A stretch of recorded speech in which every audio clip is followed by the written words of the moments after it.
पाकिस्तान में पूरी दुनिया की तरह अब स्टार्टअप्स का दौर है। पहले टॉप डाउन होता था कि इंडस्ट्री बने और उसमें एम्प्लॉयमेंट मिले। अब यंग जो बच्चे हैं वो ग्रेजुएट होने के साथ ही बल्कि उससे पहले ही कुछ ना कुछ काम सीख लेते हैं और प्रोफेशनल काम शुरू करते हैं और एज ए एंटरप्रेन्योर बिजनेस की तरफ आगे जाते हैं, जिसे स्टार्टअप कहा जाता है। स्टार्टअप्स के कुछ इशू ये हैं कि कई दफ़ा सरमाया नहीं होता, कई दफ़ा उनके पास वो रिक्विजिट एक्सपीरियंस नहीं होता जिसके लिए उनको इस मदद की ज़रूरत होती है। और ये कोई इमदाद नहीं है, ये पार्टनरशिप होती है मोस्टली केसेस में। तो इस सिलसिले में कुछ लोगों ने, ऐसों ने, जिन्होंने खुद मुश्किलात से लाइफ की एक स्टेज पे शुरू किया, इस स्टार्टअप का सिलसिला शुरू किया। हमारे साथ आज मौजूद हैं पाथफाइंडर के को सीईओ जनाब इकराम सहगल साहब। हम उनसे पूछते हैं, ये कुछ जो स्टार्टअप्स हैं हमने देखे भी, इनको आप किए है किस क्राइटेरिया से, क्या विजन था, देखिए, कैसे आप लेके चले हैं? हमने पहले इनवाइट किया, हमने कोई क्राइटेरिया ले डाउन नहीं किया, हमने बोला ओरिजिनल आइडिया होनी चाहिए। 300 से ज़्यादा स्टार्टअप्स आए और मज़ेदार बात इसमें 50 स्टार्टअप ऐसे थे जो 14 और मुल्क से आए। अच्छा। और हमने बोला ठीक है, उनको आने दें। ठीक है, आपने बात की, बड़ी अच्छी बात की कि आप प्लेटफॉर्म देते हैं, उसमें इन्वेस्टमेंट करते हैं। इन्वेस्टमेंट के साथ आपने उनको एक्सपोजर देना। जब तक वो किसी के सामने जाएंगे नहीं और अपनी आइडिया देंगे, तो वो दूसरा जो आइडिया आप पिकअप कर सकता है, उसको किस तरह पता चलेगा कि एक स्टार्टअप मौजूद है दुनिया में जिसके हमारे उसके हम ख्यालात। तो हम समझे थे, हमने इंडिपेंडेंट अंपायर्स रख के उन 300 में से करते करते करते हम वेरियस स्टेजेस में से आके कोई 20 पर हम आ गए। और आप देखें, जो 20 में से हमने 8-10 प्रेजेंट आज किए हैं लोगों को, हमने नहीं, वही कुछ स्टार्टअप ने प्रेजेंट किए।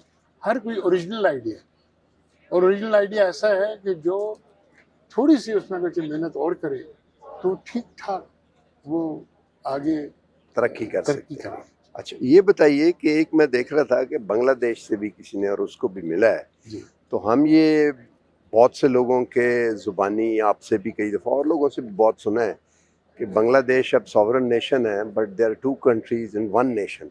तो आप क्या समझते हैं कि बांग्लादेश से उसने किए एंड वो हैप्पी आगे, ये क्या है आगे देखिए, फ्यूचर ये? बात ये है ना कि बहुत लोग ये जब 71 के बाद, और देखिए 71 कोई अच्छी चीज़ नहीं थी, हुई हैं बहुत ऐसी चीज़ें हुई जो नहीं होनी चाहिए थी। भाई भाई को आप इस तरह नहीं ट्रीट करते, लेकिन आप छोड़ दें उस पीछे, आप आगे देखें। हम थे, कायद आज़म ने हमें ये सोच करके बोला था कि ठीक है, जब इनके पास 3 लीडर्स आए, सरवर्दी, फजल और अबुल हाशिम, कि हम ये बांग्लादेश जो है, जो बंगाल अलग करते हैं, उस वक्त बांग्लादेश तो नहीं था, बंगाल बोलते थे, और आप बंगाल को डिवाइड ना होने थे, तो बंगाल में हमारी मेजॉरिटी है। वेस्ट बंगाल के जो उन्होंने डिवाइड किया, वेस्ट बंगाल जब हो जाता था तो वेस्ट बंगाल के इलाके में हिंदू मेजॉरिटी थी, यूनाइटेड बंगाल में मुस्लिम मेजॉरिटी थी। अगर मुस्लिम मेजॉरिटी बंगाल होती और यूनाइटेड होती तो फिर असम भी आपके साथ जाता। ठीक है, और आप सोचें कि बंगाल और असम उस जमाने में, बंगाल असम, ये कायदे की बड़ी स्ट्रेटेजिक इनिशिएटिव विजन थी और विजन उन्होंने कायम की। आप उसी विजन पर आए। चीफ एडवाइजर यूनुस साहब, केयर टेकर जो थे, वो जाते जाते उन्होंने क्या, वही एग्जैक्टली वही बोल के गए कि हमें इस पर वर्क करना चाहिए। चीन भी यही बोल रहा है, बाय द वे, कि अरुणाचल प्रदेश हमारा है, तो ये थोड़ा सा इलाका है इनका, और ये है भी नहीं इनका, तो ये अब करने, तो हमें यही जाना चाहिए कि ये हर वक्त हमारे साथ होंगे, और हमें यही कोशिश करना चाहिए इंडिपेंडेंट रहे, बिल्कुल इंडिपेंडेंट रहे, लेकिन एक नेशन।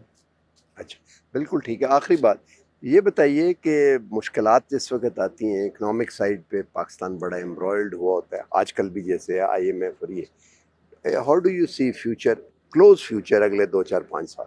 देखिए, इकोनॉमिकली वी आर रिसर्जेंट। अच्छा, आप सर।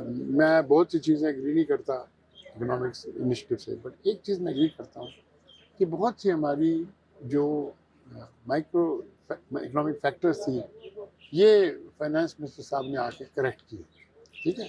ये मैं नहीं बोलता, मैं खुश हर बात पर IMF से खुश नहीं होता कि IMF ये इम्पोज करता है वो करता है, लेकिन बहुत सी चीज़ें हमें करनी चाहिए थी, जो हमें अपनी पॉलिसीज़ को स्टडी करनी चाहिए थी, पॉलिसी को कांस्टेंट बनानी चाहिए थी। बिजनेसमैन को ये नहीं पता होना चाहिए कि आज ये करेगा। प्रॉब्लम ये है कि ये कंटिन्यूटी ऑफ पॉलिसीज। पॉलिसी वो ब्यूरोक्रेसी नहीं होती है, वो शॉर्ट टर्म पॉलिसी होती है टू बेनिफिट। एक SOP निकालते हैं रात को, उससे कोई होता है फिट और उसके बाद हो जाता है, ठीक है। अच्छा, बहुत बहुत शुक्रिया जी। और आपने जैसे कि सुना कि पाकिस्तान ज़ाहिर है इस वक्त हर तरफ रीहैश हो रहा है, और हमारे इर्द गिर्द सार्क था पहले, तो वो नई ग्रुपिंग हो रही है, नया जहान है जो बन रही है, जो कि 1945 के बाद से लेके और फिर आगे चलता रहा है, और ब्रिटन वुड इंस्टीट्यूशंस और ये सब कुछ नया आ रहा है। तो आपने ये सुना कि लोग जो हैं वो समझते हैं कि पाकिस्तान जो रफल अप होने का वक्त था उससे गुजरा है, और अब now they can consolidate on success. तो ये एक बड़ी अच्छी बात है। इकराम सहगल साहब, बहुत बहुत बहुत बहुत शुक्रिया। शुक्रिया।